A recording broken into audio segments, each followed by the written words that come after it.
juger serviteur d'autrui. Vous savez, quand nous portons des jugements aux serviteurs de Dieu, c'est comme si nous étions en train de dire à Dieu, tu es incapable. Tu es un fou d'avoir choisi un homme comme César. C'est comme si on disait à Dieu, est-ce que tu n'avais rien à faire? Tu as regardé à travers le monde, tu n'as trouvé personne à choisir et tu es allé choisir quelqu'un comme bienvenu. Quand nous nous mettons à critiquer les hommes de Dieu, c'est ça ce que nous sommes en train de faire. Nous traitons Dieu d'un incapable. Et tu es qui? Moi, je travaille chez Auchan. Vous, chez Leader, vous commencez le travail à 6 heures. Nous, chez Auchan, nous commençons le travail à 9 heures. Et si tu me vois à 8 heures en train de déambuler dans le lit, il est où ton problème? Ah non, lui là, qu'est-ce que c'est quoi? À 8 heures, pendant que les gens travaillent, lui il est toujours dans la vie en train de marcher. Il est où ton problème? Je ne suis pas ton travailleur, je travaille chez quelqu'un d'autre. Nous nous permettons de porter des jugements sur des serviteurs qui ne sont pas nos serviteurs, qui ne travaillent pas avec nous dans une même entreprise. Ils ont leur entreprise, ils ont des consignes à suivre, ils ont leur patron qui leur permettent ces choses-là. Mais il est où ton problème? L'église est en danger, bien-aimé, parce que les loups criminels se sont introduits au milieu de nous.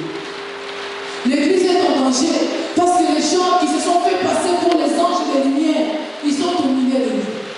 Ils sont avec nous, mais ils ne sont pas de l'autre. Jésus a marché avec les Judas pendant 3 ans et demi. Est-ce que vous le savez? Pendant qu'ils étaient 72, Judas était là. Mais les jours où Jésus a dit, celui qui ne mangera pas de mon corps et qui ne boira pas de mon sang n'est pas digne de moi, les 60 sont partis. Parmi les 12 qui sont restés, Judas est resté. Attention frère, prends garde à ta vie, préserve ta foi. L'apôtre Paul dira à Timothée, retiens ferme ce que tu as, non ce que vous avez, non ce que l'Église a, mais l'apôtre Paul dit à Timothée, retiens ferme ce que tu as, afin que personne ne prenne ta couronne. Tu sais qui pourra prendre ta couronne? C'est la personne qui est à côté de toi. Tu sais qui pourra prendre ta couronne? C'est la personne que tu dis que c'est mon ami intime. Tu sais qui pourra prendre ta couronne? Tu dis, bon, si je m'attache à lui, je me sens bien avec lui. Oh non, je suis souvent même, c'est parce que c'est lui qui m'a amené à l'église. Je parie. Quand Jésus a envoyé des amis pour aller prêcher, Judas est allé prêcher aussi.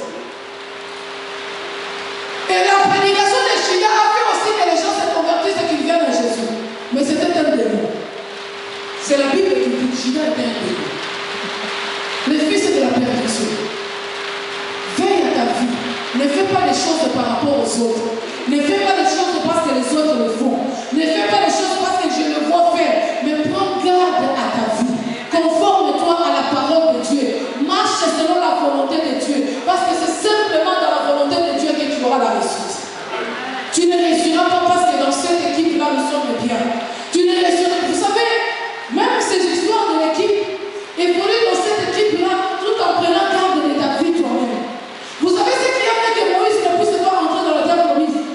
C'est les enfants d'Israël.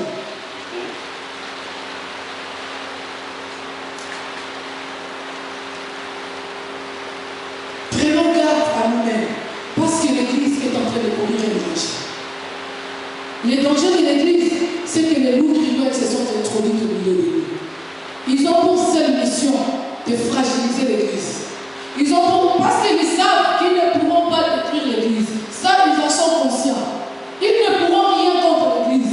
Mais pour leur laisser seulement le temps de prendre un peu de l'espace, ils cherchent à nous diviser, ils cherchent à semer les querelles, les troubles, les disputes, les incompréhensions au milieu de nous, simplement pour que l'Église soit faible. Alors que dans la pensée de Dieu, cette Église que Jésus s'est créée, c'était pour que la porte de séjour de mort ne puisse rien contre elle. Bien-aimé, si le séjour de mort, la mort que seul Jésus pouvait vaincre, si le séjour de mort ne peut rien contre l'Église, je me demande qui pourra faire la sorcellerie contre l'Église.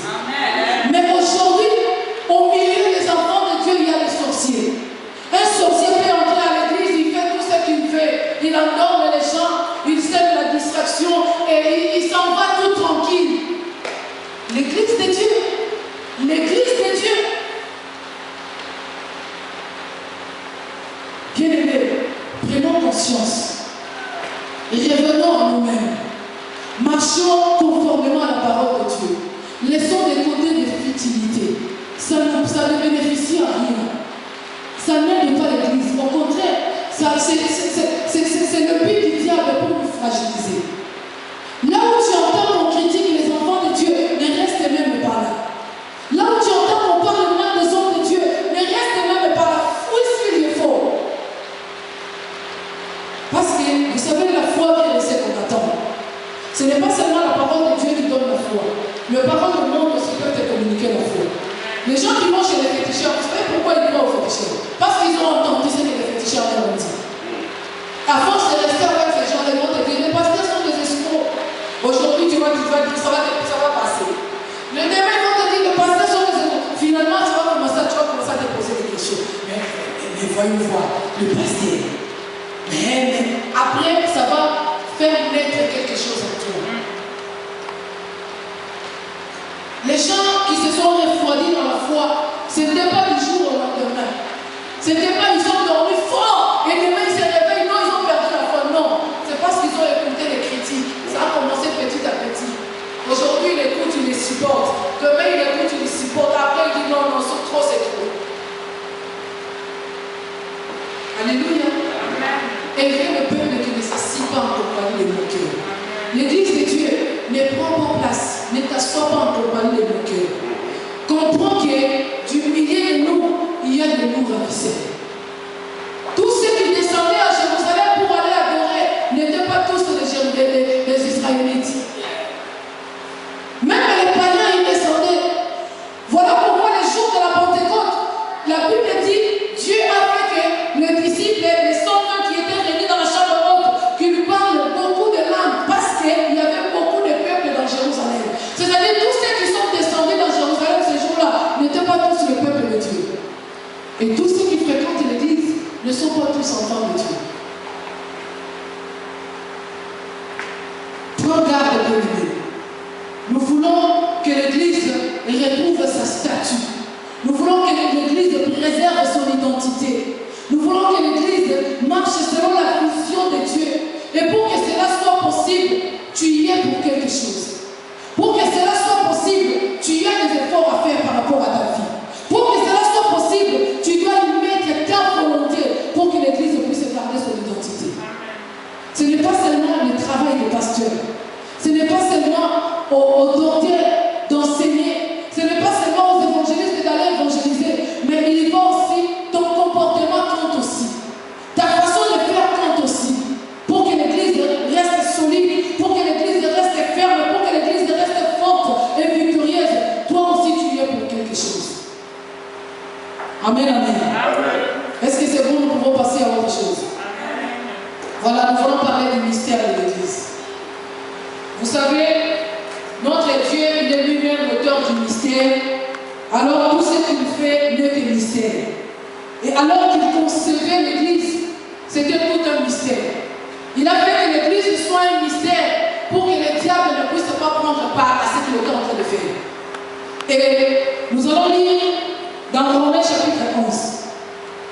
Et je crois qu'il y avait une question qui a été posée, je crois, le premier jour, par rapport au choix de l'église, au choix d'Israël et tout. Et pendant que nous allons parler du mystère de l'église, cela va nous permettre de comprendre ou de compléter aussi la partie de la réponse que nous avons donnée dernièrement.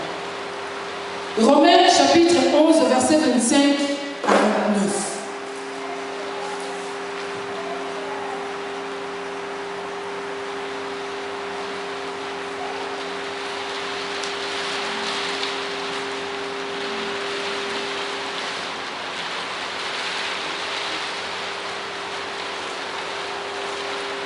Je lis la parole de Dieu. Car je ne veux pas, frère, que vous ignoriez ces mystères, afin que vous ne vous regardiez point comme sages. Excusez-moi. Car je ne veux pas, frère, que vous ignoriez ces mystères, afin que vous ne vous regardiez point comme sages. Une partie d'Israël est tombée dans l'endurcissement jusqu'à ce que la totalité des païens soit entrée. Et ainsi, tout Israël sera sauvé selon qu'il est écrit. Le libérateur viendra de Sion. et il détournera de Jacob les impiétés. Et ça sera mon alliance avec eux lorsque j'ôterai leurs péchés. En ce qui concerne l'évangile, ils sont ennemis à cause de vous. Mais en ce qui concerne l'élection, ils sont aimés à cause de leur Père. Car les dons et l'appel de Dieu sont irrévocables. De même que vous avez autrefois désobéi à Dieu et que par leur désobéissance, vous avez maintenant obtenu miséricorde. Alléluia. Bien-aimés, l'Église, comme je venais de dire, c'est un mystère que Dieu a caché durant des années, mais par la grâce de Dieu, par l'aide de l'Esprit, l'apôtre Paul nous dévoile ce que c'est que le mystère de l'Église. Il dit, je ne veux pas que vous demeuriez des ignorants. Parce que, autrefois, c'est vrai, nous avons été ignorants alors que nous nous posions des questions. Dieu qui était le Dieu d'Israël, il a fait alliance avec Israël. Israël était le peuple de Dieu. Parmi tant de peuples, parmi tant de nations, les choix de Dieu étaient portés sur Israël. Mais il y a eu un moment où Dieu s'est, entre guillemets, détourné d'Israël pour que ce regard soit posé vers les nations. Comme l'évangile de Jean dit, à ceux qui l'ont reçu, il est venu chez les siens et les siens ne l'ont pas reçu. Mais à ceux qui l'ont reçu, il leur a donné le pouvoir de devenir enfants de Dieu. Maintenant, la question est de se poser. Israël qui était depuis longtemps préparé à la venue du Seigneur, comment ça se fait que Israël puisse ne pas recevoir Jésus? Depuis les temps de Moïse, Moïse leur disait, Dieu vous suscitera un prophète qui sera plus grand que moi. Tous les prophètes qui sont venus en Israël, ils ont parlé d'une manière ou d'une autre de la venue de Jésus. Et même Esaïe, nous l'appelons le prophète messianique, parce qu'il a donné beaucoup plus de détails de la naissance de Jésus, de la venue de Jésus dans ce monde, de la mission de Jésus, de ce que Jésus viendra accomplir sur cette terre. Israël qui était un peuple, je dirais, instruit, qui connaissait la loi de l'Éternel. Israël s'attendait réellement à la venue du Seigneur. Mais, comme par hasard, Jésus vient au monde, Israël lui tourne le dos. La Bible dit, c'est ça le mystère de l'Église. La Bible dit, Dieu a frappé dans le discernement des cœurs une partie d'Israël. Parce qu'il y a des Israélites qui sont chrétiens. Il y a des Israélites qui ont reçu Jésus-Christ comme le Seigneur et Sauveur dans leur vie. Mais il y a une partie que Dieu a lui-même bloqué leur cœur pour qu'ils ne puissent pas croire. Comme autrefois en Égypte, alors que lui-même a envoyé Moïse pour aller libérer les enfants d'Israël. Mais la Bible dit qu'il a endurci le cœur de Pharaon pour que Pharaon ne puisse pas croire aux paroles de Moïse et libérer les enfants d'Israël. Tout cela était pour qu'il puisse manifester sa main puissante, que d'autres nations reconnaissent qu'il est réellement le véritable Dieu. Et c'est à peu près ce qui se passe avec le mystère de l'Église. La Bible dit une partie d'Israël, Dieu lui-même les a frappés dans l'endurcissement. C'est-à-dire qu'ils ont endurci leur cœur, afin qu'ils ne puissent pas croire en Jésus. Or, il dit lui-même, Jésus, je suis le chemin, je suis la vérité et la vie. Nul ne veut au Père que par moi. Donc, celui qui ne reçoit pas Jésus n'a pas de salut. Mais Dieu a fait que Israël, le peuple de l'Alliance, le peuple qu'il a choisi lui-même, il les a mis de côté. C'est-à-dire qu'une partie est tombée dans l'endurcissement de cœur. Pourquoi? La Bible dit jusqu'à ce que tous les païens puissent entrer dans la voie du Seigneur. Jusqu'à ce que l'Église soit accomplie. Jusqu'à ce que l'Église obtienne la statue parfaite de la personne de Jésus. Jusqu'à ce que les nations soient sauvées. Jusqu'à ce que la dernière des personnes que Dieu a destinées pour le salut, qu'il soit entré. À ce moment-là, le salut reviendra vers le peuple d'Israël. Écoutez ce que la Bible dit. En ce qui concerne l'évangile, c'est-à-dire le message apporté par Jésus, c'est-à-dire la bonne nouvelle que nous parlons aujourd'hui, à ce qui concerne l'évangile, Israël, ils sont ennemis de Dieu. Parce qu'ils n'ont pas crié à l'évangile. Ou vous êtes avec nous, ou vous n'êtes pas avec nous. Avec Dieu, il n'y a jamais eu d'ennemi visible. Ou c'est blanc ou c'est noir. Vous avez refusé l'évangile, donc vous êtes Et à ce qui concerne l'évangile, parce qu'ils n'ont pas crié au Fils de Dieu, parce qu'ils n'ont pas reçu Jésus comme Seigneur et Sauveur de leur vie, la Bible dit qu'ils sont ennemis de Dieu. Mais écoutez, ils sont ennemis de Dieu à ce qui concerne l'évangile. Mais à ce qui concerne l'élection, vous savez, Dieu, il est merveilleux. Dieu, il est Dieu. Quand je vois des choses comme ça, je me dis, Dieu, c'est quoi ça qui fait de toi un Dieu? Et je me comprends, ce sont de telles choses qui fait de lui un Dieu. À ce qui concerne l'élection, ils sont aimés de Dieu à cause de leur Père. Car les dons et l'appel de Dieu sont irrévocables. Comme il avait déjà conclu l'alliance, quand il a appelé Abraham, il lui a dit, de toi sortira une nation. Il lui a dit, je fais alliance avec toi et ta postérité, à cause de cela. Parce que c'est un don qu'il a déjà donné. Il ne s'en répand pas. Les dons et l'appel de Dieu sont irrévocables. À ce qui concerne l'évangile, Israël est ennemi de Dieu parce qu'ils n'ont pas reçu. Voilà pourquoi il a dit, jusqu'à ce que la totalité des païens croient, reçoivent le salut, alors il reviendra vers Israël. Il reviendra pourquoi? Parce qu'il y a un don, il y a son appel sur ce peuple-là. Comme il ne peut pas s'en détourner, comme cet appel-là est irrévocable, Israël sera sauvé. Ne vous en faites pas. Israël sera sauvé. Et même dans le livre de l'Apocalypse, on dit, je ne vais pas mentionner les versets, je chercherai ça tout à l'heure, je vais vous le donner. L'apôtre Jean, quand il parlait, quand il a vu le trône, il a vu les gens que leurs noms étaient déjà inscrits dans le livre de vie dès le commencement du monde. C'est-à-dire, alors que Dieu choisissait Abraham, quand Dieu a conclu l'alliance avec Abraham, dans le livre de vie, toute la postérité d'Abraham, il y avait déjà leurs noms inscrits dans ce livre. Voilà pourquoi il ne peut plus s'en détourner.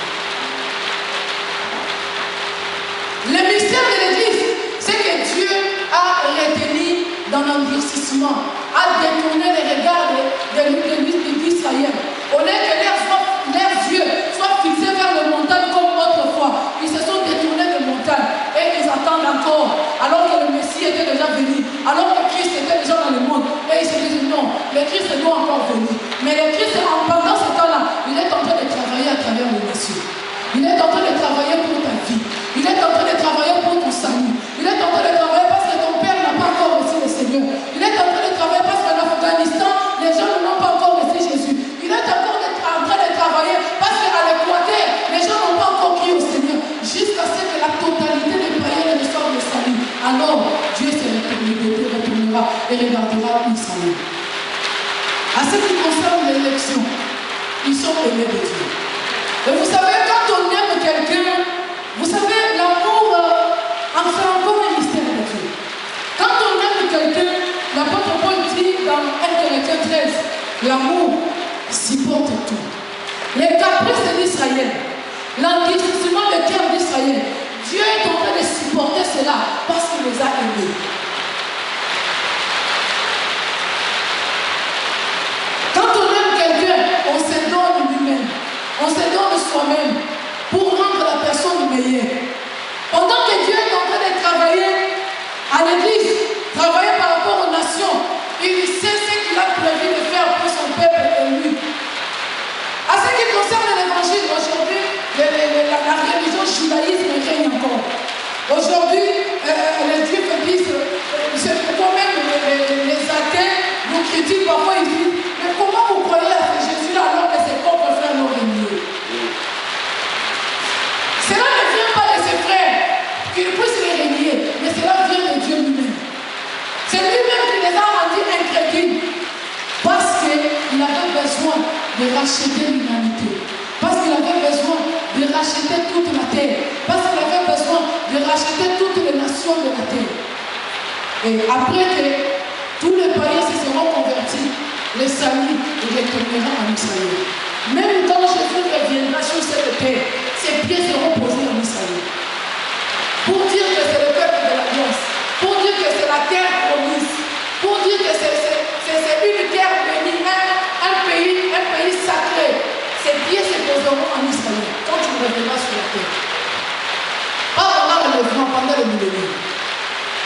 Là, je ne suis pas spécialiste des signes de temps. Les spécialistes de ça, vous en parleront. L'enlèvement, le millénium, ça c'est réservé aux prophètes.